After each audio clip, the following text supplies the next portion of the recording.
Hi! Welcome back again to Braile's channel. Nagbabalik po tayong muli para sa isa na namang informative videos na para po sa inyo. This time ay alamin po natin kung ano nga ba ang pagkakaiba ng delisted beneficiary, open slot at waitlisted beneficiary. Ano kayang mga dahilan bakit natatanggal o bigla na lamang nawawala sa listahan ang mga seniors? Makakabalik pa ba ang mga ito? What if kung namatay na ang isang senior o lumipat ng tirahan, anong mangyayari sa kanyang social pension? Ang lahat ng yan ay ating ibabahagi ngayon, but before po tayo mag-start sa ating topic, kung bago ka pa lang sa aking channel, please do kindly subscribe, like, and share na din sa ating mga kaibigan, kaanak o kapwa po natin pensioners at please do share na din sa ating mga social media accounts para mas marami pa ang makaalam. With no further ado, let's begin na po sa ating topic. Breaking news! Para sa lahat ng senior citizens, ano nga ba ang pagkakaiba ng delisted beneficiary, open slot at waitlisted beneficiary? Mga dahilan at paano makakabalik sa social pension alamin. Para sa lahat ng senior citizens na kasalukuyang nakakatanggap ng social pension, para din sa mga indigent seniors na hindi pa rin nakakatanggap ng social pension. Maging ang mga senior citizens na may SSS o GSIS o iba pang pension na natatanggap, mga seniors na biglang namatay, nag-abroad o biglang nagkaroon ng trabaho o lumipat ng tirahan. Lahat po kayo ay maaaring mapabilang sa mga delisted beneficiaries, o di kaya ay waitlisted beneficiaries, at pwede rin namang mapabilang sa open slot beneficiaries. Kung isa po kayo sa nakaranas na bigla na lang tinanggal o inalis sa listahan dahil sa mga kadahilanan. At mga qualified beneficiaries na hanggang ngayon ay nasa waitlisted pa rin. Ano-ano nga ba ang pagkakaiba? Unahin po muna natin ang tinatawag na open slot. Kapag sinabi pong open slot, ito ay ang bakanting pwesto sa listahan ng mga tumatanggap ng social pension ng pamahalaan sa ILAL, Department of Social Welfare and Development. Magkakaroon lamang ng open slot kapag may isang beneficiary na namatay, ang kanyang pangalan ay tatanggalin na sa listahan ng master list at ito ay otomatikong ilalagay sa open slot.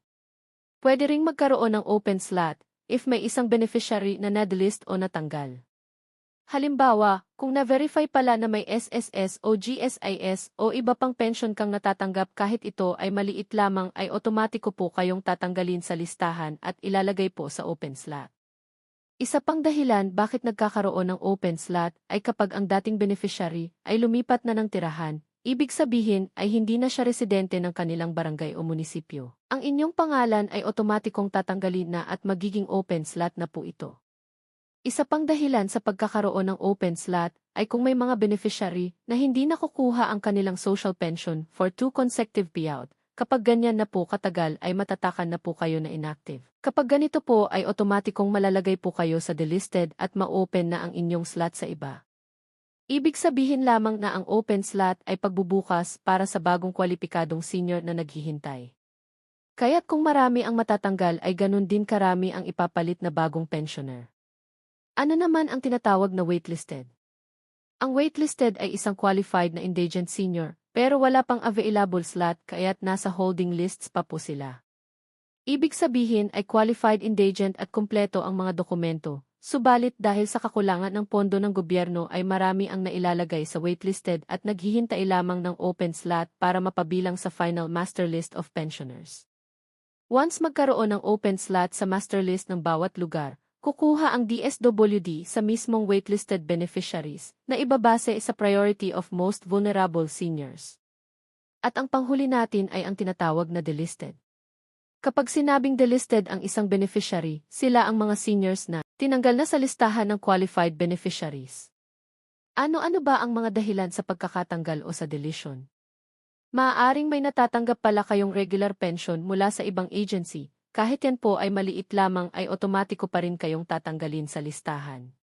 Isa rin sa dahilan ay maaaring may sapat na kita o suporta mula sa kaanak ang isang beneficiary. Kapag ganito po ay hindi na po tayo matatawag pa na isang indigent, kaya't tatanggalin na rin po tayo sa listahan.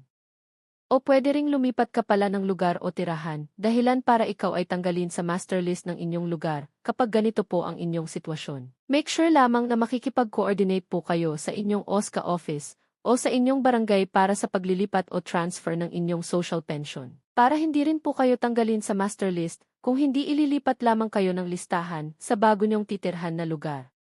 At may iba rin naman na hindi dumaan sa validation o may maling impormasyon na naisumite, kaya't na-delisted ang iyong pangalan. Tatandaan niyo po ang mga posibleng maging dahilan bakit kayo nawala o natanggal sa master lists.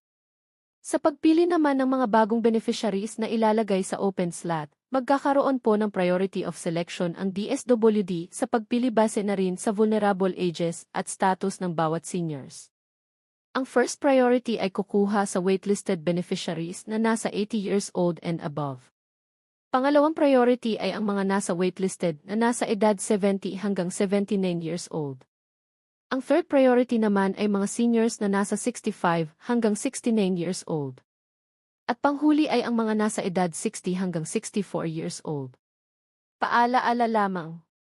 Kung tayo ay isang legit na indigent, at wala talagang suportang natatanggap ay dapat nabantayan po natin ang ating pangalan na hindi malagay sa delisted dahil mahihirapan na po tayong makabalik muli kung tayo at matanggal sa listahan. Ang tanong, may pag-asa pa bang makabalik ang isang natanggal sa master list? Kung may basehan po tayo at mali ang nakalap na impormasyon ng DSWD, ay maaari po tayong makipag-ugnayan sa ating OSCA o sa DSWD para ma-validate at ma-review ang inyong status. Ito po ay matatagalan pa bago kayo makakabalik muli at depende pa sa magiging outcome ng kanilang investigation. Naway nakapagbigay linaw po ito sa lahat ng ating mga senior citizens. Para sa mga hinaing o katanungan ay maaari po kayong makipag-ugnayan sa inyong mga barangay o OSCA office para sa agarang kasagutan. That's it!